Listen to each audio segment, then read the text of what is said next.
get to it. It's the Warriors music! It's the Ultimate Warrior! It is! Look at that! The Ultimate Warrior!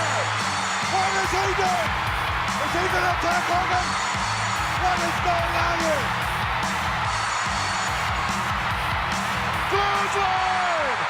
Clothesline!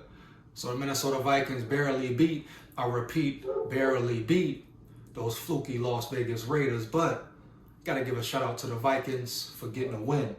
Now this is the NFL. At the end of the day, win is a win, dub is a dub, right?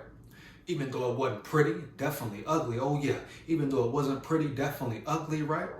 They got the dub. They did what they had to do. Traveling, different side of the country, etc., etc. No excuses, but injuries. Justin Jefferson leaving again. The abrupt change of quarterback. What was it, third quarter? You know, they transitioned from Joshua Dobbs to Nick Mullins. I'll get into that later. But just the Vikings biting down, overall, winning a close, tight game. Past 2 weeks, previous 2 weeks, we seen them fold, lose, right, not finish. And bravo to the defense, huh? Bravo to the defense. I'll get into that later as well. But shout out to the Vikings as a whole. Coaching staff, players, etc., etc. Shout out to them for getting the victory, man. Also holding the team to 0 points, the NFL team to 0 points. Respect, shout out. You know what it is, man. Skol Vikes, win, lose, or draw. But at the end of the day, this game exposed a lot of issues. A lot of issues, and we're gonna get more in depth, in detail, later videos to come. But right now, we're gonna talk about the game as a whole, right? First off, let's start with injuries, man. Vikings accumulated a lot of injuries in important spots, right? The whole line, you know. You see Reisner get banged up, he came back in. Brian O'Neill, who in my opinion, had a bad game. Mrs. Mason Crosby was eating him up all night, right? Number 99, he was a problem for Brian O'Neill. But the line as a whole, to me, now understand, Ed Ingram was out as well. Brandell did a horrible job, piss poor job. I don't like to say it, but at times, you see glimpses of the old bad offensive line, right? What we've seen in previous years, even at times this season. So it's important for them boys to get healthy and stay healthy, right? Hopefully Ed Ingram returns soon. Reisner's all right. But the old line, let's start with there, because guess what? That's what matters the most. That's where the games are won. So the old line must do a better job, man. Once again, they must do a better job, especially in pass protection. Now, the run game, they had, 100+ yards rushing? Solid, solid. Now, you can talk about the Raiders' defense not being great, Raiders not being a really good team. But at the end of the day, it's an NFL team, right? Who are coming to compete, who put points up on teams like the Chiefs, you dig me? The Dolphins. You understand? So they still came to play, but the trenches must improve. O-line, D-line, we know they're playing damn near fantastic. Can they get better? Yes. Always room for improvement. But the offensive line performance was very disappointing. Now you look at Joshua Dobbs. Let's go to that situation. It seems like a lot of people are trying to use him or make him the scapegoat. Want to put all the blame on Joshua Dobbs. At the end of the day, can we really put all the blame on Joshua Dobbs? No, he was benched.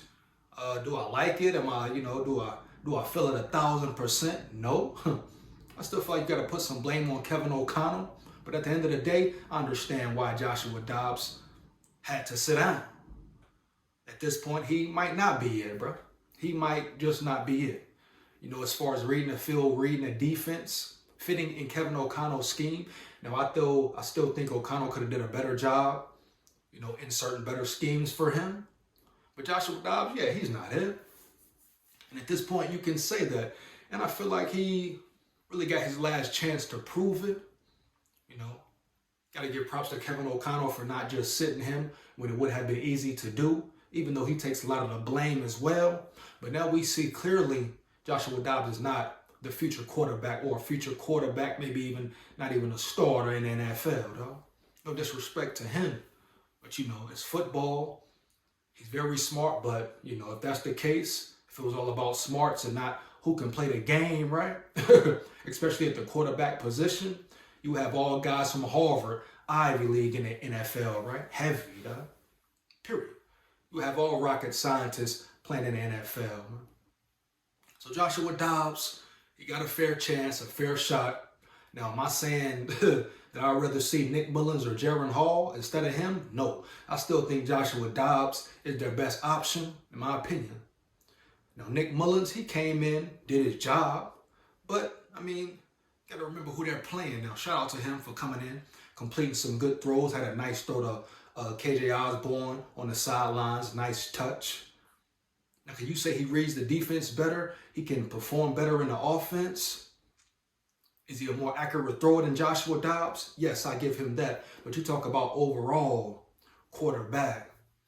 Nick Mullins can't scramble. He's not mobile. He's very cautious at times. So let's calm down. Let's see how he does against higher competition, i.e. the Bengals defense next week, this Saturday, right? Let's wait and see. Since everybody want to throw Josh Dobbs under the bus, say he should be out, sit him on the bench. All right, cool, I get it. His time may be up. But let's not forget Nick Mullins as the replacement. Do you think he's really better than Joshua Dobbs? Or helps the Vikings win more than Joshua Dobbs? What about when the pocket breaks down? And really, you talk about that second half or that time when Nick Mullins got in. Kevin O'Connell was play calling much better at that point in the game, in my opinion. The whole game was very suspect. A lot of questionable play calls from Kevin O'Connell once again. Definitely still has not coached a full 4 quarters yet. But those last 2 drives, which Nick Mullins was running his show, I feel like KOC was calling much better play calls at that moment than he was doing early in the game. But it is what it is. I'm not mad at Joshua Dobbs being benched, but I think he's still the Vikings' best option. And if it's out of Nick Mullins and Jaren Hall, I would still much rather see Jaren Hall in the game, hands down, man down 1,000. You dig me? You get my drift? I feel like we know who Nick Mullins is. I don't care if he came in and completed some good passes. It's late in the game versus the Raiders. Close game all game, not a lot of offense, huh? So I just say let's wait and see until he faces real stiff competition, period. Because remember, the Vikings only scored 3 points at the end of the day. 3 points, man. And once again, Kevin O'Connell must take a lot of the blame. No disrespect to him, man, but it is what it is. But a QB change, maybe it was time for one, like I say. I'm not against Joshua Dobbs being benched, but I'm going to stand on it. I still think as far as quarterback right now, he is the Vikings' best option. But we'll see moving forward, man. Like that, wide receiver. We saw Jettas go out. Kind of put that injury on Dobbs, right? His accuracy is horrible. His accuracy was piss poor. You understand? Joshua Dobbs had me hyped. Horrible throw. He should have hit him right in the numbers. Wouldn't have been no Jettas being injured, etc., etc. That injury is on Dobbs. I said it in my last video about the halftime report. Go check it out. Was pissed at Joshua Dobbs, man. Throw the ball, hit him in the numbers, Dobbs. Work on your accuracy. Work on your accuracy, dog. That's part of the reason you were benched, big dog. So go work on your craft, work on your game some more. But respect, shout out for what you did. But Justin Jefferson goes out with an injury. News is, hopefully he can play Saturday. He will return, so that's definitely good news, man. Right? Just sucks to see him come in, first game back, get injured, chest injury. But hopefully it's just not severe. He can bounce back quickly and swiftly, man. We see the difference. We see what Jettas is. He's the only receiver that got open until late in the game, right? Who else was getting open? You see the difference Justin Jefferson is, dog. The playmaker he is. When he was in the game, right? Even Joshua Dobbs was zoning in on him. He was the only receiver catching balls, getting open, right? The wide receiving core has not been great at all. They need Jettas, man, period. But the performance of KJ Osborne, Brandon Powell has took a step back, right? Even Jordan Addison has been quiet. TJ Hawkinson looking like he reverting back at times, dropping passes. Catch the ball, big dog. Understand? You dig me? You get my drift? And coming off a bye week, that was very, very bad, bro. A bad performance. Like I said, a win is a win, but they're fresh off a bye week, man. It's supposed to be fresh, refreshed. Kevin O'Connell talked about what he worked on. Working with Joshua Dobbs. Didn't really look like it, right? If they partied too much, got too comfortable, too relaxed.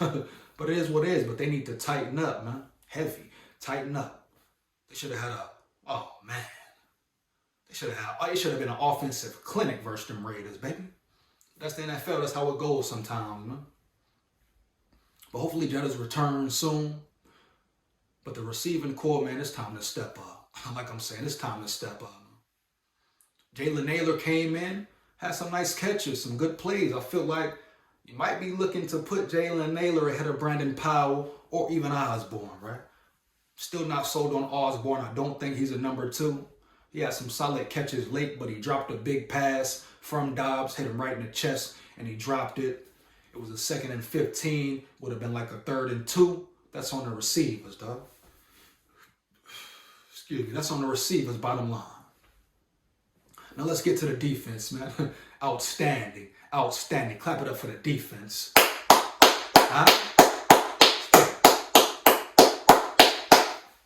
Defense was spectacular once again. Kept the team in the game, won the game. And guess what? This time they put a team away. We've seen them late in the game. Flores let up. They give up game-winning drives the past 2-3 weeks. But they finally got one. They finally sealed the deal. And it's a shame it's like that week in, week out because of the piss-poor coaching and offensive scoring. Oh, yeah, and side note, hey, Wes Phillips, got to get it together, big dog. Get into that later as well. But Wes Phillips, he needs to zone in. I don't know, he could be going through something in life, going through something with his family outside of football, right?